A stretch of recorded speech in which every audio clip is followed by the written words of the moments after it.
A paz do Senhor, meus queridos, tudo bem com vocês? Esse quem vos fala, pastor Alexandre Pereira, para mais uma videoaula da nossa revista Betel Dominical, que é essa revista aqui. Desde já quero agradecer o meu pastor, pastor Marcos Moreira, que é presidente da Igreja Assembleia de Deus, Ministério de Madureira, Campo de Ourinhos e região, a igreja a qual eu congrego. Também quero agradecer a você que tem me assistido, que tem me acompanhado, você que se inscreveu no canal, Deus abençoe a sua vida. Você que não se inscreveu ainda, corra lá, se inscreva para que você receba todas as nossas notificações.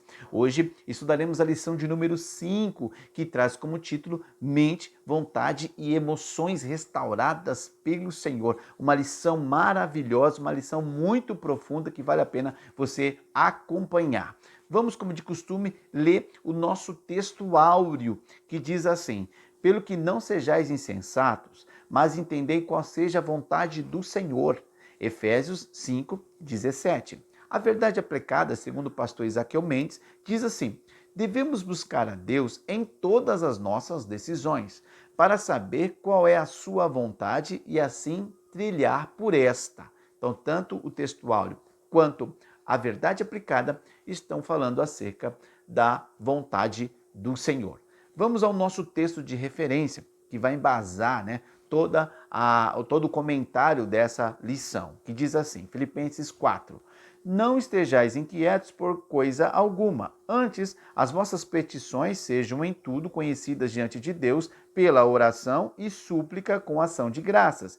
E a paz de Deus, que excede todo o entendimento, guardará os vossos corações e os vossos sentimentos em Cristo Jesus.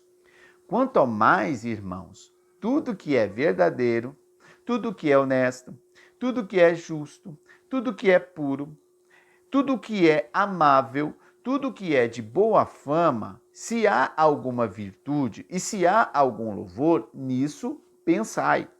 Versículo 9. O que também aprendestes e recebestes e ouvistes e vistes em mim, isso fazei, e o Deus de paz será convosco. Então, nosso texto de referência está aqui abarcando todas as três áreas da alma, né? A mente, a vontade e as emoções. Vamos ler a nossa conclusão, que é o resumo de toda a lição. É importante nós lermos para a gente ter, uma visão geral do que nós iremos tratar aqui nesta lição. Diz assim: na explanação sobre as áreas da alma que precisam de cura, destacaremos a mente, a vontade e as emoções, sabendo que, enquanto estamos neste mundo, podemos contar com a ação do Espírito Santo e da Palavra de Deus para lidarmos também com estas faculdades da alma. Então, nós temos aí para nos auxiliar nesta caminhada o Espírito Santo do Senhor e a sua palavra, que vai trazer os seus princípios para que realmente possamos alcançar a boa, perfeita e agradável vontade de Deus. Vamos ao nosso primeiro tópico, né? O nosso primeiro tópico vai falar acerca das três áreas da alma. Por que é importante nós aprendermos acerca disso? Porque a gente percebe que mesmo diante, de toda essa tecnologia, de todas essas informações em larga escala, o homem está cada vez mais doente, o homem está cada vez mais enfermo, o homem está cada vez mais distante de Deus, com um vazio existencial. Há um vazio dentro dele que é uma lacuna que só Deus pode preencher. Nesse quebra-cabeça chamado homem está faltando uma peça, e essa peça só Deus pode dar a esse homem para que ele seja realmente pleno, para que ele seja realmente feliz. Para isso, para a gente entender acerca desta lacuna, que muitos pregadores gostam de falar acerca dela, deste vazio existencial, nós precisamos voltar e vermos, o homem na sua integridade, na sua totalidade, para entendermos o que está acontecendo realmente hoje. Voltemos então um pouco no Éden, para a gente tentar encontrar textos bíblicos para compreendermos acerca desse vazio existencial. Lá em Gênesis capítulo 2, versículo 7, a palavra de Deus diz assim: e formou o Senhor Deus o homem do pó da terra e soprou em seus narizes o fôlego da vida. E o homem foi feito alma vivente. Então, é diferente do restante da criação. Deus fez um homem soprando sobre ele o espírito, né? Sobrou sobre os seus narizes o fôlego de vida. O restante da criação, Deus disse haja, né? Haja luz, haja separação, haja animais terrestres, animais marinhos, haja vegetação. Então Deus foi criando a partir das suas palavras. Aqui, na criação do homem, Deus o fez à sua imagem e semelhança. Ele mesmo disse, façamos o homem a nossa imagem e semelhança. Para a gente entender isso, né, a gente consegue perceber Deus fazendo o homem com que ele tivesse substâncias a mais do restante da criação. Então nós entendemos que o homem, a partir do momento que Deus sopra sobre ele, o homem passa a ser também espiritual. O homem, ele é constituído de quê? De imaterialidade, né? Alma e espírito, e de materialidade, corpo. Então o homem, ele é imaterial e espiritual. E a espiritualidade dele está presente na alma e no espírito, né? A grosso modo, se a gente falar só de materialidade e imaterialidade, nós podemos até ter um pensamento dicotômico. Mas se a gente se aprofundar um pouco mais na palavra de Deus, a gente vai ver que o homem é três, né? Como está escrito lá em 1 Tessalonicenses capítulo 5, versículo 23. E o mesmo Deus de paz vos santifique em tudo, e todo o vosso espírito, alma e corpo, olha só, todo o vosso espírito, alma e corpo sejam plenamente conservados irrepreensíveis para a vinda do nosso Senhor Jesus Cristo. Então, nós entendemos que aqui o texto está dizendo acerca de corpo, alma e espírito. Também lá no livro de Hebreus, capítulo 4 e versículo 12, vai dizer o seguinte: porque a palavra de Deus é viva e eficaz e é mais penetrante do que qualquer espada de dois gumes e penetra até a divisão da alma, do espírito e das juntas e medulas e é apta para discernir os pensamentos e intenções do coração. Então, aqui mais uma vez há uma separação, alma e espírito. No entanto, a gente vê que elas estão interligadas, elas estão unidas de tal forma que seria extremamente impossível separá-las, a não ser através da poderosa palavra de Deus que consegue penetrar o homem em todas as suas áreas, tanto espirituais, alma e espírito, quanto as materiais, medulas e juntas. Pois bem, entendendo que o homem é corpo, alma e espírito, embora muitas vezes as pessoas queiram referir que o homem só é corpo e alma, ou se não só corpo e espírito, aqui nós temos algumas explicações. Se a gente pegar alguns textos, porque tem textos que falam que o homem é espírito, a sua parte material, e tem textos que falam que o homem é alma, a sua parte interior. No entanto, a gente está aqui se referindo ao quê? A esta união tão presente a ponto de a gente não conseguir meio que entender quando é um é outro. Vou pegar dois textos aqui para você examinar comigo, a gente compreender isso que eu estou falando. Olha só o que diz lá em Eclesiastes, capítulo 12, versículo 7. E o pó volte à terra como era, e o espírito volte a Deus que o deu. Então, aqui nós estamos falando que o Espírito volta a Deus. Lá no livro de Apocalipse, capítulo 6, versículo 9, diz assim: e havendo aberto o quinto selo, vi debaixo do altar as almas dos que foram mortos por amor da palavra, que já está falando de almas. Então, nós estamos aqui diante de dois textos que um diz uma coisa, outro diz outra. Não que está em desacordo, não, porque a alma e o espírito eles estão tão interligados que às vezes na palavra usa-se um vocábulo e em outros momentos outros vocábulos. Pois bem, dito isso, vamos caminhar um pouquinho. O que é o homem? Então o homem ele é corpo, alma e espírito. Sendo espírito, o homem é capaz de ter conhecimento e comunhão com Deus, o que é diferente do restante da criação. A gente vai se aprofundar um pouquinho, aguarda um pouquinho, segura aí. Então, o homem sendo espírito, ele é capaz de ter conhecimento e comunhão com Deus. O homem sendo alma, ele é capaz de ter conhecimento de si próprio. E o homem sendo corpo, ele tem conhecimento do mundo exterior através do que? Dos sentidos, paladar, tato, audição, olfato e visão. Então, por isso é importante eu entender o homem aqui nesses três aspectos. Vejamos como o homem ele precisa ser espiritual e como a parte espiritual dele, como o espírito dele precisa estar regenerado, transformado. Olha o que diz Jó, capítulo 32 e versículo 8. Na verdade, há um espírito no homem e a inspiração do Todo-Poderoso os faz sábios. Então, a inspiração, né, a capacidade do homem ser espiritual por Deus, o faz sábio, ou seja, faz ele ter razão, ele ter raciocínio, ele ter intelecto, ele ter mente. Por isso estou, né, traçando todo esse caminho com vocês para a gente voltar para a nossa lição. Preste bem atenção. O que diz Mai Pirma, ele diz assim: o espírito representa a natureza suprema do que rege e a qualidade do seu caráter. Por isso, aquilo que o domina passa a ser atributo do seu caráter. Então, por exemplo, a gente vai encontrar vários textos da Bíblia, eu não vou aqui citar para vocês, né? Mas, se você quiser, a gente pode aqui depois conversar nos comentários aqui embaixo. Então, existe vários textos bíblicos que vai falar acerca do quê?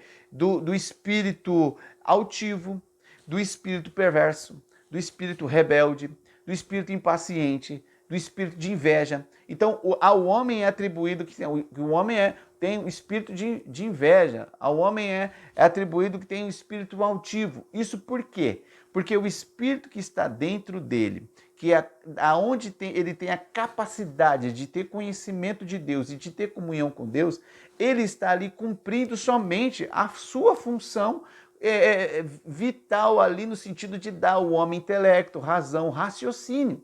No entanto, a parte relacional com Deus está apagado.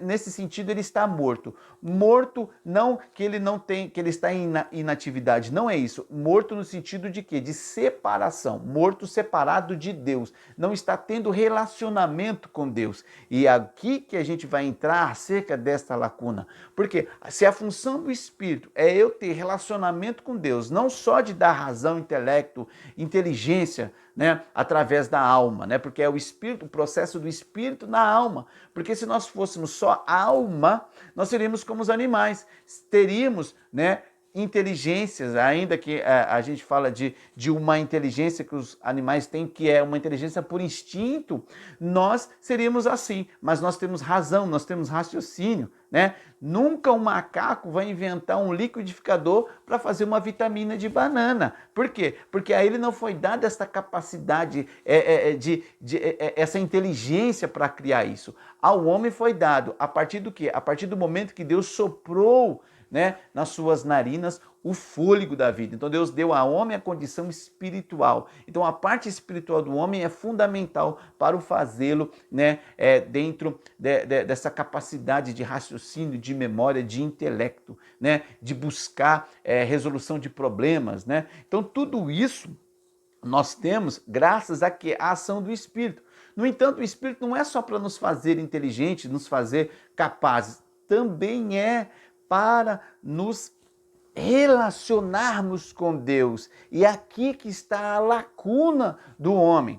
Para você entender melhor acerca disso, né, para você compreender que é necessário que esse espírito ele receba uma restauração, veja o que diz lá em Ezequiel capítulo 11, versículo 19. E lhe darei o mesmo coração e um espírito novo porei dentro deles. Então Deus está dizendo através de Ezequiel que é necessário que haja um espírito novo, um espírito renovado, porque o espírito que há naqueles homens não tinham comunhão com Deus, né? Cumpria a sua função de raciocínio, de intelecto, de capacidade, mas a parte que era de relacionar-se com Deus não existia.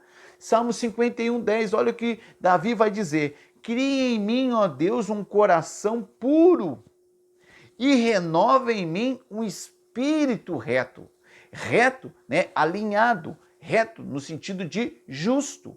Por quê? Porque o pecado, né, no original, o pecado significa errar o alvo, o pecado significa tortuosidade. Então, o pecado me faz ser torto, me faz entrar por caminho errado, errar o alvo.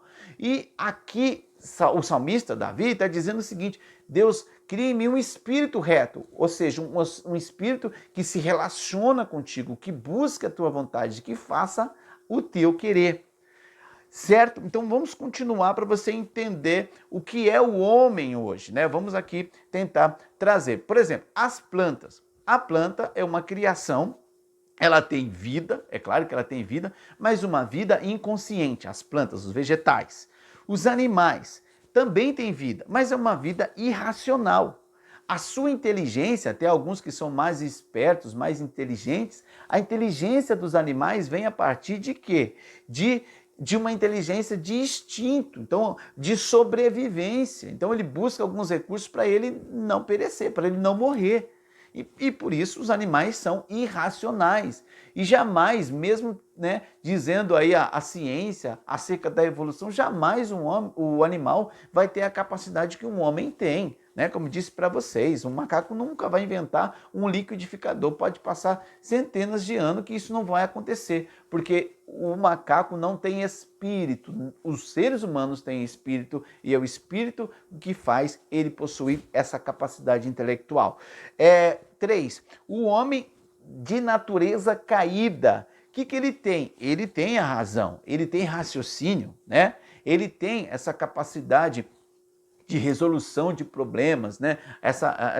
Esse pensamento lógico. O homem caído, o homem com a velha natureza, ele possui isso. No entanto, a parte relacional dele com Deus está, né, morta. Não há a separação. Essa parte precisa ser restaurada. Essa parte é a parte mais importante. O espírito do homem é uma parte fundamental, se não dizer a parte mais importante da vida do homem, principalmente esse espírito regenerado, renovado, para que tenha realmente relacionamento com Deus. E, por fim, o 4, que é o homem nascido de novo. É um homem com espírito regenerado. Esse tem capacidade de raciocínio, de lógica, e não só isso, ele também se relaciona com Deus. Ele tem comunhão com Deus, ele tem conhecimento de Deus. Então isso é lindo, gente, isso é maravilhoso. E você e eu, nós precisamos entender que a lacuna existencial, segundo o nosso primeiro tópico, está justamente aí. O homem só é completo quando o seu espírito está em relacionamento com Deus. Porque quando o nosso espírito está em relacionamento com Deus, a nossa alma passa a servir e a fazer a vontade do Senhor, a fazer a vontade de Deus, né? Essa boa, perfeita e agradável vontade. Porque se a alma não estiver em relacionamento com o espírito renovado, que também a alma precisa ser restaurada e ser renovada, se não houver essa ligação, né, se não houver, né, essa harmonia, essa alma vai buscar somente os prazeres dos sentidos, o que está externo, do corpo, né? O homem, a alma vai buscar os prazeres que o cerca no seu exterior, né? Nos prazeres da carne, como Paulo vai escrever nas suas cartas. Então, por isso, eu tenho que entender que o espírito do homem precisa também ser regenerado, segundo Ezequiel 11:19, segundo o Salmo 51:10, né? Então, para a gente entender acerca dos degraus da vida do homem, né? Entender. Então, a vida vegetal necessita de órgãos para assimilar o material, né? Estamos falando da vegetação. A vida sensível necessita, né, de órgãos para receber as coisas materiais e ter tato. Então, o homem, ele também corresponde a questões como os vegetais, né? Nós precisamos disso. O homem também precisa dessa questão sensível, né? Que a gente tem através dos órgãos do nosso corpo, né? Dos 5 sentidos. Só que o homem também precisa da vida intelectual, que pertence ao significado das coisas da lógica, né? E não pelos sentidos. Então, o homem, ele tem a sua ação pelos sentidos, né? A vida sensível, e também intelectual. E quarto, a vida moral, que é acerca das condutas e das leis. Então, isso é o homem. O homem está dentro dessas 4 esferas. E eu entendendo acerca do homem, eu vou compreender a mim mesmo, que é exatamente isso que a alma quer revelar. Quem é o homem? O que a gente pensa, né? Conhecer-se a si mesmo. Eu só consigo amar o outro a partir do momento que eu me amo. Então eu amo a mim primeiro, para depois eu amar o outro, para depois amar a Deus. Porque Jesus disse assim, amar ao próximo como a ti mesmo. Se eu não me amo, se eu não tenho amor próprio, não tem como eu amar o próximo. Então, na onde está esta lacuna do nosso primeiro tópico? Está exatamente na relação entre o homem e Deus através do espírito humano. O espírito do homem em conexão com o espírito de Deus, como está escrito, né? Paulo escreve, né? Que o espírito testifica com o nosso espírito que somos filhos de Deus. Então, esse testificar, esta relação espiritual com espiritual, para que o espiritual que está no homem possa exalar sobre as outras áreas do homem, a alma e o corpo, tudo seja santificado por Deus. Certo, meus queridos? Vamos então para o nosso tópico 1.1, que fala acerca da mente, a líder da alma. Então nós temos aqui, né, a importância da mente humana, que hoje, graças à tecnologia que temos, podemos nos aprofundar um pouco e entender o que se passa na mente humana. Antes de nós entrarmos acerca disso, vamos pensar um pouco no que está escrito lá em Romanos, capítulo 12, versículo 2, que diz assim, olha o que o texto fala, e não vos conformeis com este mundo, mas transformai-vos pela renovação do vosso entendimento, para que experimenteis qual seja a boa, a agradável e perfeita vontade de Deus. Então, primeira sentença do texto vai falar acerca de não se conformar. Na Bíblia King James fala não amoldeis. Então, se conformar, o que quer dizer conformar? Não vos conformeis. O que é conformar? É assumir a forma de algo, é acomodação, é semelhança com a forma antiga. Então, o que Paulo está escrevendo aos Romanos? Ele está dizendo assim, ó, não se molde de acordo com aquilo que é da velha natureza, daquilo que a sociedade pecaminosa pratica. Você precisa sair desse molde. E isso é muito importante a igreja fazer e é importante você frisar, né, que a igreja não pode se moldar de acordo com a sociedade pecaminosa. É claro que nós fazemos parte do mundo, mas precisamos viver de acordo com a palavra de Deus. E aquilo que a Bíblia condena, aquilo que a palavra de Deus condena, eu não posso fazer disso uma coisa normal. Então, eu não posso me conformar com este mundo. No tempo de Paulo, os romanos viviam numa sociedade promíscua, uma sociedade idólatra, uma sociedade que praticavam todo tipo de pecado, né? Dentre os pecados que nós conhecemos, conforme está descrito lá em Gálatas capítulo 5, havia muitos pecados. E a sociedade nossa, nos dias atuais, não é diferente. Continua pecaminosa, continua distante de Deus, né? Continua sendo orientada pelo inimigo que está sendo gerente, que está gerenciando, como está lá em 2 Coríntios 4,4, Deus deste século, segundo o entendimento dos incrédulos, para que sobre eles não resplandeça a luz do Evangelho. Então, o inimigo que está regendo, Deus é dono de tudo, mas quem que é o gerente? É o adversário, e ele está tentando, né, trazer cada vez mais os homens a viverem uma vida de promiscuidade, de pecado, de transgressão. E isso nós precisamos deixar bem claro, isso a gente precisa cuidar. Não vos conformeis com este mundo, mas transformai-vos, né? Transformar a vossa mente, mudar a vossa mente. O que é transformar? É mudar a forma, é assumir outra forma, é um exercício, uma vontade. Então eu preciso mudar o meu pensamento, né? Eu preciso mudar, como aqui a gente usa a palavra, né? Conforme o grego, metamorfo. Então, o grego código fala acerca de quê? Permitir que haja mudança, permitir que o Espírito Santo corrija, mude o meu pensamento, mude o meu agir, mude o meu sentir. Então, é necessário que haja uma transformação, que haja uma mudança, que haja uma renovação do meu entendimento. Por isso que no versículo 1 de Romanos capítulo 12, fala acerca disso. Rogo-vos, pois, irmãos, pela compaixão de Deus. Ele está pedindo pela compaixão de Deus, que apresentais os vossos corpos em sacrifício santo, vivo e agradável, que é o quê? O vosso culto racional, o culto de raciocínio. Não é um culto sentimental, embora o homem seja sentimental, embora o homem também precise apresentar isso a Deus, o seu sentimento que está dentro do seu coração, mas acima de tudo, a nossa vida precisa ser racional. Eu sirvo a Deus conhecendo a Ele, sabendo o que Ele tem para mim diariamente e não só nas emoções. Amém? Então vamos dar sequência acerca do nosso tópico 1.1. Olha o que diz lá em Filipenses capítulo 3, versículo 19. O fim deles é a perdição.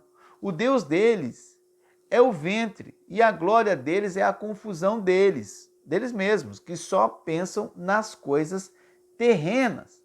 Então, o que Paulo está escrevendo aos filipenses? Que a sociedade da época, eles já estavam vivendo, caminhando para a perdição. Por quê? Porque o pensamento deles era um pensamento terrestre. A glória deles era só confusão entre eles mesmos. E eles só pensavam nas coisas aqui da terra. Então, olha como que é necessário que haja uma transformação da minha mente, porque a minha mente e as coisas que eu busco precisam ser coisas lá de Deus, lá de cima, né? Conforme Colossenses. Então, nós precisamos buscar as coisas do céu, as coisas celestes, aqui na terra, trazer o reino de Deus e não ficar só com as coisas terrenas. Claro, precisamos viver, né? Precisamos trabalhar, né? Precisamos, temos coisas aqui. No entanto, a minha mente precisa ser renovada, precisa ser transformada. E essas coisas precisam estar em segundo plano. Agora, os pecados que a sociedade pecaminosa pratica, isso eu não posso permitir que faça parte da minha vida. Muito bem, 1 Coríntios capítulo 2, versículo 16 diz assim: porque quem conheceu a mente do Senhor para que possa instruí-lo? Mas nós temos a mente de Cristo. Então, quando eu permito a ação do Espírito Santo na minha vida, eu estou agindo exatamente de acordo com aquilo que é o pensamento de Deus, a mente de Cristo. Cristo é a cabeça da igreja, nós somos o corpo. Então, quando eu e você entendemos isso e passamos a buscar aquilo que Deus quer, a pensar como Cristo pensava, a agir como Cristo agia, né? Como é que eu faço isso? Buscando orientação do Espírito Santo nas minhas decisões, nas minhas escolhas, nas coisas que eu faço, né? Muito bem. Romanos 8,5 diz assim: porque os que são segundo a carne inclinam-se para as coisas da carne, mas os que são segundo o Espírito para as coisas que são do Espírito. No sentido de inclinar-se, né? Está falando acerca de quê? De ter a mente. Então, a minha mente se inclina para as coisas de Deus. Isso é um termômetro na minha vida. Eu preciso estar atento acerca do que, na onde está o meu olhar, onde está o meu interesse, porque elas vão dizer como é que está a minha condição espiritual. Muito bem, terminamos o tópico 1.1. Agora vamos para o tópico 1.2, que vai falar acerca do poder da mente, né? Eu pesquisei um pouco acerca da mente, o que tem de informação acerca do que a mente é capaz hoje. Então, qual é a constituição da nossa mente? No nosso cérebro, nós temos cerca de 100 bilhões de neurônios e cada um está ligado a 10 mil. Então nós temos na nossa massa cinzenta aqui, gente, 10 bilhões de neurônios. E cada um desses 100 milhões tem uma conexão, ele se conecta com mais 10 mil. Cada conexão dessa a gente chama de sinapses mentais. Então, essas ligações entre neurônio e outro. Quando nós temos uma situação, problema, né, uma situação complexa para ser resolvida, nosso cérebro ele vai contactar esses neurônios que têm informações acerca daquilo que a gente precisa resolver. Então, as pessoas que têm mais sinapses, mais interligações, elas conseguem resolver os problemas de uma forma mais rápida. E por incrível que pareça, a capacidade, né, que Deus nos deu de usar o nosso cérebro, por exemplo, se nós deixamos de usar o nosso cérebro em algumas atividades, por exemplo, lá quando estudávamos matemática, nós tínhamos ali, né, o raciocínio lógico, matemática, então tínhamos que fazer conta, tínhamos que aprender uma série de situações, de regras, para conseguir resolver o problema. Paramos de usar, fazer esse tipo de coisa, o nosso cérebro ele vai apagando essas sinapses que não estão sendo mais usadas, porque cada sinapse dessa usa muita energia, usa a energia do nosso corpo. Então nós vamos criando novas sinapses no nosso cérebro para a gente conseguir viver da melhor forma possível. Olha a complexidade da criação do homem. Então nós temos cerca de 100 trilhões de contatos, de sinapses no nosso cérebro que nos dá essa capacidade de lembrarmos, né? Aí a gente trabalha a questão da memória, do raciocínio lógico, da razão, tudo através da nossa mente, criada por Deus. Por isso, Deus precisa renovar a nossa mente, renovar o nosso entendimento e a gente deletar da nossa cabeça pensamentos, coisas que vão nos atrapalhar de servirmos ao Senhor nosso Deus. É lindo a forma que Deus trabalha. Se você quiser entender o cérebro, né, basta você olhar a Bolsa de Valores, né, num período, né, de extrema fluência ali, quando os homens estão desesperados, que a Bolsa está subindo, está caindo, aquela complexidade, né, que a gente vê, né, nos vídeos, assim também o nosso cérebro é uma complexidade para resolver as situações do nosso cotidiano. E Deus, ele fez o nosso cérebro, que é hoje, né, talvez a coisa mais extraordinária que o homem tem e que o homem ainda não conseguiu tirar todas as informações, toda a capacidade. Se nós, seres humanos, temos uma complexidade dessa, visível, patente a todos os olhos, imagina o Deus que criou todas essas coisas. Ah, meus queridos, é muito lindo servir ao Senhor nosso Deus, porque cada vez mais a gente aprende acerca da sua grandeza. Tópico 1.3 vai falar acerca da disputa pelo controle da mente. Então, nós estamos cercados aí, a palavra de Deus diz que o diabo está ao nosso derredor e o nosso corpo, né, está bem próximo de nós, né, tão de perto nos rodeia. Então, existe uma guerra, aqui no tópico 3 você vai falar acerca deste conflito entre espírito, né, o Espírito de Deus tentando nos ajudar, nos auxiliar, nos capacitar, e o inimigo trazendo as suas oferendas, né, trazendo os seus pratos para nos tirar da presença de Deus. Olha o que diz lá em 2 Coríntios, capítulo 10, versículo 5. Capítulo 10, versículo 5 diz assim: destruindo os conselhos e toda a altivez que se levanta contra o conhecimento de Deus e levando cativo todo o entendimento à obediência a Cristo. Então, nós precisamos destruindo os conselhos, orientações, informações que querem, na verdade, nos tirar da presença de Deus. Coisas, isso não tem importância, isso você pode fazer, esse tipo de coisa, né, acaba nos distanciando de Deus. 2 Coríntios, capítulo 11, versículo 3, mas temos que, assim como a serpente enganou a Eva com a sua astúcia, assim também sejam de alguma sorte corrompidos vossos sentidos e apartem da simplicidade que há em Cristo. Então, voltando lá no Éden, a serpente confundiu Eva com argumentos, dizendo que não era bem aquilo que Deus havia dito. E por incrível que pareça, muitas vezes o inimigo usa a própria palavra de Deus para nos confundir. Usa pessoas que estão sendo levadas por sentimentos, ao invés de o sentimento de obediência ao Senhor nosso Deus. E usam a palavra de Deus para nos confundir. E Eva, lá no Éden, ela passou por isso, né? O diabo disse, não foi bem isso que Deus falou. O que Deus estava dizendo não é que você não ia morrer. Deus estava dizendo que você ia ter conhecimento do bem e do mal. Então, olha como o inimigo ele é astuto e muitas vezes ele usa desse mesmo argumento para nos confundir e nos tirar da presença de Deus. Por isso Jesus disse, vigiai e orai.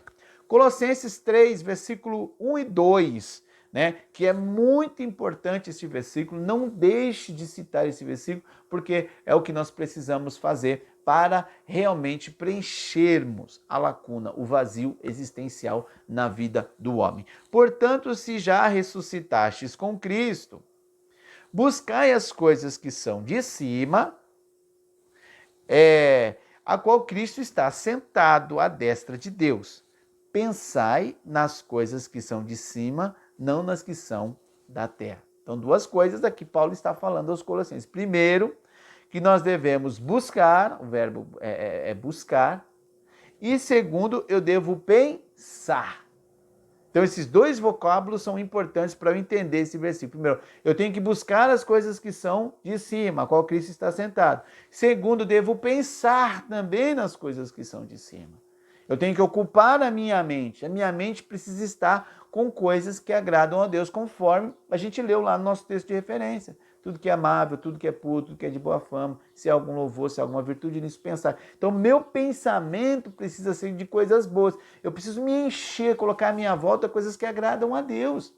Para quê? Para que realmente eu viva a plenitude que Deus tem para mim. Agora, se os meus pensamentos são somente coisas terrenas, coisas que não trazem edificação, isso vai cada dia mais me afastando, né? A minha vida espiritual, né? Meu termômetro espiritual vai cada vez, né, piorando, e isso não é vontade de Deus. Certo, meus queridos? Tópico 2, vontade e escolha. Então, é através da escolha que o homem decide o seu destino e faz as suas escolhas. Os animais vivem segundo os seus instintos, como a gente viu lá no início. Ao homem, Deus o elevou à condição de possuir o dom de livre-arbítrio e a razão, com os quais poderá disciplinar-se e tornar-se árbitro de seu próprio destino.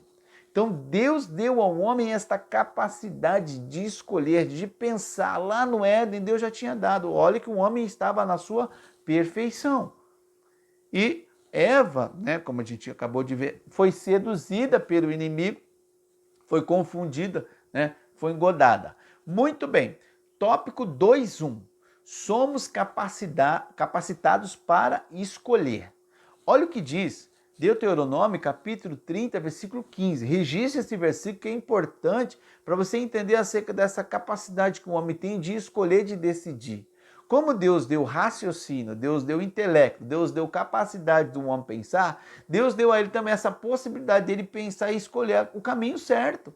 E Deus coloca o caminho certo e ainda indica, dizendo, entra por esse. Agora o homem tem a sua capacidade de escolher, de decidir. Deus não puxa ninguém na marra, né? O diabo faz as coisas na marra, sem pedir autorização. Deus não. Eis que estou à porta e bato. Então Deus está ali educadamente. Se alguém quiser abrir seu coração, entrarei, cearei com ele, né? E essa pessoa vai desfrutar da companhia do mestre. No entanto, se ela achar por bem não fazer, ela que decide, porque Deus deu essa capacidade de escolher o livre-arbítrio, né? Pois bem, Deuteronômio 30, 15 diz assim, eis que hoje estou colocando diante de ti a vida e a felicidade perene, né? Ou a morte e a destruição e infelicidades. Estou aqui numa tradução King James, para você, né, uma King James atualizada, para você entender o que Deus está dizendo. Olha que Deus colocou diante do povo de Israel dois caminhos. O da felicidade e o caminho da infelicidade. E deu a eles a possibilidade de escolher. Qual que era o caminho da felicidade? Seguir as orientações da palavra de Deus, da lei de Deus, obedecer ao Senhor, eles seriam felizes, eles seriam plenos, eles seriam completos. No entanto, se eles escolhessem um outro caminho, eles seriam infelizes. E o homem busca a felicidade, por quê? Porque ele não quer andar segundo os rudimentos da palavra de Deus, não quer obedecer à palavra de Deus, então ele passa a ter buscar de todas as formas, buscar nas festas, nas baladas, na cerveja, em tudo que proporciona prazer, ainda que momentâneo, para tentar satisfazer a lacuna, o vazio existencial, conforme a gente aprendeu lá no início. Qual é a vontade de Deus? A vontade de Deus, queridos, a gente muitas vezes diz assim, né? Os pastores gostam de dizer assim, como que eu sei qual é a vontade de Deus? Eu falo, lê lá na palavra, você tem que estudar a Bíblia, você tem que conhecer a palavra de Deus, você tem que se aprofundar na palavra de Deus. E a palavra de Deus, ela nos dá 3 níveis, isso é importante, o que está na linha, o que está entre as linhas e o que está por trás das linhas. Conforme você vai se debruçando na palavra de Deus e se aprofundando, você começa a aprender o que está na linha, depois você começa a aprender o que está por trás das linhas e depois você vai aprender, né, o que está entre linhas. Então você vai se aprofundando no conhecimento de Deus através da sua palavra. Conforme você vai lendo, depois você vai estudando, depois você vai meditando, então você vai se aprofundando. E a palavra de Deus, na linha, falando acerca da sua vontade, tem alguns textos que são bem claros, né? Qual é a vontade de Deus? Por exemplo, 1 Tessalonicenses 5,18. Olha só, diz assim, em tudo dai graças, porque esta é a vontade de Deus. Então está bem claro, né? Está na linha. Qual a vontade de Deus? Que a gente tenha uma vida de gratidão ao Senhor, que agradeçamos ao Senhor diariamente por tudo que Ele tem feito por nós. Essa é a vontade de Deus. A vontade de Deus lá em 1 Tessalonicenses capítulo 4, versículo 3, porque esta é a vontade de Deus, a vossa santificação. Então, indiscutível, a vontade de Deus é que nós procuremos a santificação diariamente, separação entre as coisas que agradam a Deus, né, e as coisas que desagradam. Então, eu vou separar a minha vida e vou deixar com que a minha vida esteja só nas coisas que elevam o meu coração, que me aproxima do Senhor, meu Deus. E também, 1 Timóteo, capítulo 2, versículo 4, que diz assim, que quer, olha só, está bem claro, que quer que todos os homens se salvem e venham ao conhecimento da verdade. Então, qual é a vontade de Deus? É salvar todos os homens. Deus quer que todos os homens sejam salvos. Está bem claro que essa é a vontade de Deus. Agora, isso é importante, porque se a vontade de Deus é que eu seja salvo, e se a minha vontade é que também eu seja salvo, também Deus vai fazer com que a minha vontade se una com a vontade dele e isso vai acontecer. A salvação é garantida, isso eu digo para todos. Então Deus não faz acepção de pessoas, Deus não escolhe aqueles que Ele quer salvar, não, Deus quer salvar ao máximo possível. É claro que Deus deu ao homem essa possibilidade de escolher.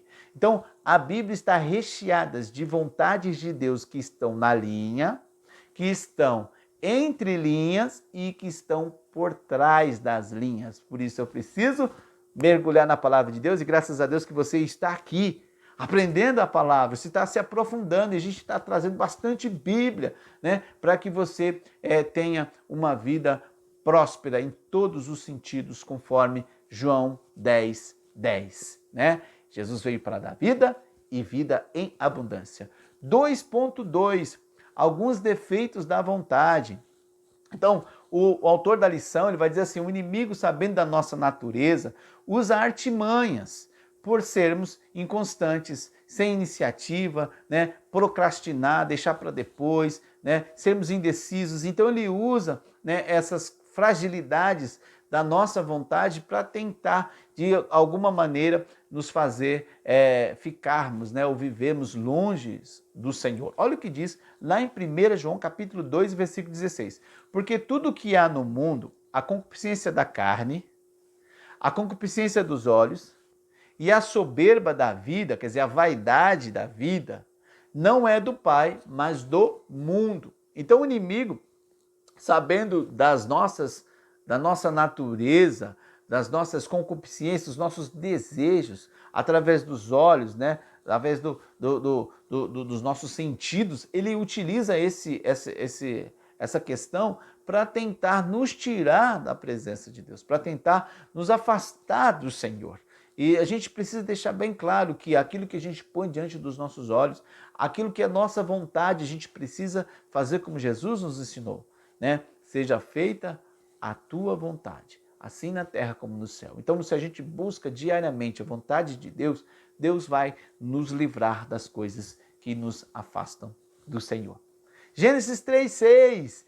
E vendo a mulher que aquela árvore era boa para se comer e agradável aos olhos, e a árvore desejável para tal entendimento, tomou do seu fruto e comeu, e deu também a seu marido, e ele comeu com ela. Então, Eva olhou, né, com concupiscência dos olhos, Eva desejou com concupiscência da carne, e essa capacidade, essa soberba, essa capacidade de escolher, a soberba da vida, ela foi lá e pegou, né? E aí, então, nós temos ela dando para o seu marido, e a partir daí o pecado, a natureza pecaminosa passa, né, para todos os homens. Pois bem, por isso nós temos que tomar bastante cuidado com as nossas vidas. Tópico 2.3, Jesus buscava a vontade do Pai. Então aqui nós temos a solução, buscar a vontade do Pai. Lucas capítulo 2, versículo 42, dizendo: Pai, se queres, passa de mim este cálice. Todavia, não se faça a minha vontade, mas a tua. Jesus estava lá, né, já caminhando para o sacrifício perfeito, mas ele sabia, ele enxergava, ele via através da sua capacidade onisciente, ele já enxergava o sofrimento antes.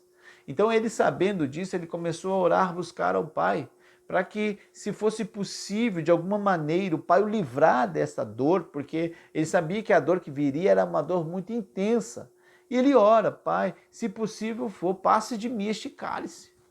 Todavia, seja feita a tua vontade e não a minha. Então aqui nós aprendemos que mesmo diante de tantas situações difíceis que passamos na nossa vida, acima de tudo precisamos pedir: Senhor, faça a sua vontade, né? Faça o teu querer, e assim nós seremos bem-aventurados. Às vezes, aquilo que nós queremos muito não vai ser bênção para a nossa vida. A gente não consegue enxergar lá na frente. Então, Senhor, seja feita a tua vontade. Se isso realmente vier de ti, que aconteça. Mas se não for bênção para mim, faça a sua vontade, porque eu sei, eu confio em ti. O Senhor tem o melhor para mim. O Senhor tem a melhor decisão. Então faça a tua. E muitas vezes a gente vai ver lá na frente depois que a vontade de Deus, ela foi perfeita, ela foi agradável, ela foi uma vontade que nos trouxe bem, porque Deus tem o melhor para os seus filhos. João capítulo 8, versículo 29. E aquele que me enviou está comigo. O Pai não me tem deixado só, porque eu faço sempre o que lhe agrada. Jesus, mais uma vez, aqui apresentando o cuidado do Pai para com ele, porque ele estava sempre fazendo a vontade de Deus. Então você que faz a vontade de Deus, há sobre você uma redoma, há sobre você uma proteção. Deus vai estar sempre te guardando, te protegendo, te abençoando, te dirigindo. E se vier alguma situação difícil, saiba que Ele vai estar também te avisando para você se preparar, e Ele estará com você mesmo diante das situações difíceis. Deus passará com você mesmo se você entrar na cova, mesmo se você entrar na fornalha. Deus vai estar com você, e na hora certa Ele vai te livrar, porque você é filho dele, você é filha dele, e Ele cuida de você. Certo, meus queridos? Estamos na reta final agora, o nosso último tópico, tópico 3, que vai falar sobre as emoções. Então, no tópico 1, nós falamos acerca da mente, no tópico 2, nós falamos acerca da vontade, né, que é outra área da alma, e no tópico 3 agora, nós estaremos falando acerca dos nossos sentimentos, das nossas emoções. Emoções, expressando sentimentos. Então, o autor da lição, ele vai dizer o seguinte, né? Que por meio das emoções expressamos amor, ódio, né? Expressamos tristeza, alegria, coisas agradáveis e coisas desagradáveis. E ele vai dizer também que Deus, ele não quer que a gente sufoque as nossas emoções, mas que a gente coloque diante dele, né? Conforme a gente leu, lançando sobre ele, colocando diante de Deus em nossas orações e súplicas. Deus quer que a gente faça isso. Deus quer que a gente caminhe, né, com as nossas emoções restauradas diante de Deus, como a gente estudou na lição anterior. Então Deus quer fazer esse processo de restauração na nossa alma, né? Deus quer curar a nossa alma e para isso a gente precisa buscá-lo, buscar a sua palavra. 3.1, a vulnerabilidade das emoções. Então nós não podemos basear a nossa comunhão com Deus nas emoções. A nossa comunhão com Deus se baseia na nossa razão, no nosso raciocínio, conforme a gente aprendeu lá no nosso primeiro tópico, falando acerca do quê? De Romanos, capítulo 12, versículo 1. O nosso culto racional, o nosso culto usando a mente, né? Usando o nosso entendimento. Nós podemos apresentar a Deus o que é de melhor conscientemente, porque se a gente só serve a Deus nas emoções, quando chegar no outro dia, né? É interessante, tem até alguns irmãos que fazem esse pensamento aflorar no sentido de que você pergunta para a pessoa assim, como é que foi o culto? Aí ele diz, não, o culto foi abençoado, foi maravilhoso, a glória de Deus desceu. Aí você pergunta para o irmão assim, mas o que pregou lá? Qual foi a palavra que o pastor ministrou? Ele falou, eu nem lembro da palavra, foi tanto poder que eu nem lembro de nada. E isso é um perigo. Por quê? Porque no outro dia você não vai lembrar dos sentimentos, das emoções, daquilo que você sentiu no culto. Você vai lembrar no outro dia da palavra, porque é a palavra que vai te ajudar a caminhar diariamente. Por isso é importante o aprofundamento, o conhecimento da palavra de Deus que nos edifica. As emoções são importantes. Eu também não posso ser, né, alguém que chega no culto, né, e não apresentar um culto sem eu me expressar. Eu preciso ter, né, esse complemento, a emoção, o sentimento, mas também a razão, o raciocínio, para que a minha vida permeie os caminhos de Deus. Olha o que diz Jeremias capítulo 17, versículo 9, para corroborar isso que eu estou dizendo. Enganoso é o coração mais do que todas as coisas, e perverso, quem o conhecerá?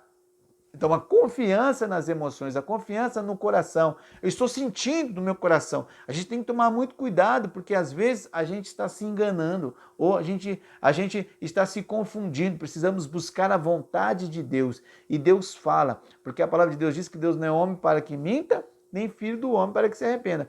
Falaria, ele não cumpriria, ou diria, ele não confirmaria. Então, quando Deus está falando conosco, não é simplesmente um sentimento no coração. Deus vai falar e vai confirmar. Deus vai usar estratégias para que eu realmente tenha certeza que é Deus falando. Deus vai confirmando ao longo do caminho. E isso é importante, isso é maturidade, para que eu não leve as pessoas a serem guiadas pela minha emoção, mas sejam elas guiadas pela orientação da palavra de Deus. Quando Deus falava com Moisés, Deus falava claramente. A Bíblia diz que Deus falava cara a cara com Moisés, ele tinha certeza de que era Deus falando com ele. Então eu preciso orar, eu preciso buscar a Deus, eu preciso buscar a orientação da palavra de Deus, porque a maioria das nossas perguntas, a palavra de Deus antecipadamente já as responde. Romanos 12, 1, né, que foi o que eu falei para vocês, que a gente tem que buscar a perfeita e agradável vontade de Deus, e o nosso corpo precisa ser apresentado também como culto racional ao Senhor nosso Deus. Tópico 3.2, estamos terminando, Deus abençoe você que ficou até aqui, né? Olha quanta coisa a gente aprendeu hoje, bastante texto bíblico, bastante base para você poder, né, ministrar para os seus alunos, e você que é aluno também que tem aprendido, se aprofunde mesmo, porque com certeza isso será muito útil para a sua vida e também para você ministrar na vida de outros. Tópico 3.2, restaurando novos sentimentos. E aí aqui a gente tem neste tópico o exemplo de duas pessoas, né? Na verdade de três, de Josué e Calebe. Quando eles vão, né, até a terra prometida, eles fazem a espionagem junto com mais 10 e ali eles trazem, né, o resultado para Moisés, dizendo, olha Moisés, realmente a terra é muito boa, a terra é agradável, Deus está conosco, né, tem as suas dificuldades, lá realmente tem gigantes, mas Deus vai nos ajudar, Deus vai estar conosco, Deus está mandando a gente ir, Deus vai dar a vitória, né? O medo estava presente, mas eles conseguiram enfrentar o medo, eles conseguiram ultrapassar a força do medo. No entanto, os outros 10 não, trouxeram um relatório totalmente difícil para aceitar. Não, lá há muitos gigantes, nós somos como gafanhotos diante deles. Olha como que eles se viam, como é que se viam como gafanhoto, né? No mínimo diria assim, né? Nós somos homens menores do que eles, porque lá eles são gigantes. Mas não, nós somos como gafanhotos, quer dizer, se diminuíram ainda mais por causa do medo, deixou com que o medo os controlasse. E o medo é um sentimento que precisa ser controlado. É comum um homem ter medo, mas ele precisa enfrentar os seus medos para que ele avance, porque não nos foi dado o espírito de temor, mas de ousadia. Se a gente andar e viver segundo a égide do Espírito, nós teremos coragem de fazer coisas que muitas vezes nós não tínhamos. Né? Como eu disse para minha esposa hoje mesmo, disse para ela, não, ontem, eu sou uma pessoa tímida. Ela disse, você não é tímido, coisa nenhuma. Eu falei, eu sou muito tímido, mas através da necessidade da obra de Deus, eu tive que enfrentar os meus medos e Deus foi dando condições para a gente fazer isso. Mas o medo, ele precisa ser vencido. Davi também vai apresentar, sim, um sentimento diante de Golias, mas ele enfrenta o gigante. O sentimento estava ali, mas ele sabia que Deus era maior, que Deus estava com ele. Ele foi lá no ribeiro, que estava bem próximo ao campo de batalha, escolheu 5 pedras, né? A Bíblia diz que ele escolheu diligentemente 5 pedras. Seria a pedra que iria derrubar o gigante? Não, a gente não sabe, né? Provavelmente não, porque o gigante estava, né, com uma armadura do alto da cabeça à planta dos pés, mas nem por isso Davi, ele não deixou de fazer a parte dele, ele escolheu diligentemente, com cuidado, 5 pedras, né? Pensando, eu tenho 5 oportunidades para derrubar esse gigante, pelo menos feri-lo, para que eu possa vencer essa batalha. E nossa parte também, mesmo tendo medo, precisamos fazer diligentemente aquilo que cabe a nós, porque aquilo que Deus irá fazer é grande. E para que Deus o faça, a nossa parte precisa ser feita. Deus não fará a nossa parte, ele fará a parte dele, que é a parte do milagre. A Bíblia diz que Davi pegou 5 pedras, mas não diz que ele atirou várias vezes. Na primeira pedra, ele acertou no ponto mais frágil do gigante, a armadura do alto da cabeça à planta dos pés, mas a sua testa havia uma fresta, havia uma abertura, exatamente no ponto em que derrubou, nocauteou o gigante. Davi correu, pegou a espada e cortou a cabeça e deu a vitória. Enfrentemos os medos, enfrentemos os nossos sentimentos. Acima de tudo, nós andamos por fé e não por vista. Terminando aí, gente, tópico 3.3. Andemos por fé e não por sentimentos. Andemos pelo Senhor, com o Senhor, na fé do Senhor, na fé na palavra de Deus, e seremos mais que vencedores. Para finalizar, o tópico 3.3, 2 Coríntios capítulo 5, versículo 7, porque andamos por fé e não por vista. Você andando por fé, nós andando por fé, com certeza seremos mais que vencedores, porque com fé nós podemos agradar ao Senhor nosso Deus, conforme está escrito lá em Hebreus capítulo 11 e versículo 6, né? Sem fé é impossível agradar a Deus, porque importa que aqueles que o buscam creiam que ele existe e que ele é galardoador. Então, quando a gente anda debaixo da fé, nós somos abençoados por Deus. Para concluir, estarei lendo aqui a conclusão e nós estaremos nas considerações finais, que diz assim: que possamos ajustar a nossa mente, vontade e emoção aos propósitos de Deus, sabendo que Ele deseja que vivamos sua boa, agradável e perfeita vontade e desfrutemos de uma vida em abundância, numa fé sólida, baseada em tudo que a palavra de Deus diz, pois a palavra permanece para sempre. Certo, meus queridos? Um forte abraço, estou muito feliz com vocês que têm deixado aí o seu like, você que se inscreveu no canal, você que não se inscreveu ainda, se inscreva, meu querido, para você receber as notificações e esses vídeos poder passar para maior número de pessoas. O meu desejo, o desejo do meu coração é que você seja edificado, é que a sua igreja seja edificada, é que os irmãos possam viver realmente, né, a desfrutar daquilo tudo que a palavra de Deus tem, né, tudo que a palavra de Deus nos oferece, sem a gente ficar com essas coisinhas tão pequenas, mas vamos desfrutar para que a igreja se fortaleça. Deus abençoe a sua vida, Deus abençoe a sua casa, a sua família, a sua igreja. Até a próxima. Nós estamos sempre lançando nossos vídeos anteriormente, né? Você sabe disso, né? Sempre uma semana antes a gente tenta preparar o vídeo para você ficar a semana toda estudando, você que é professor, poder ter bastante texto bíblico, bastante subsídio para transmitir para seus alunos. Deus abençoe, meus queridos, foi um forte abraço, foi um prazer. Deus abençoe, até a próxima e tchau!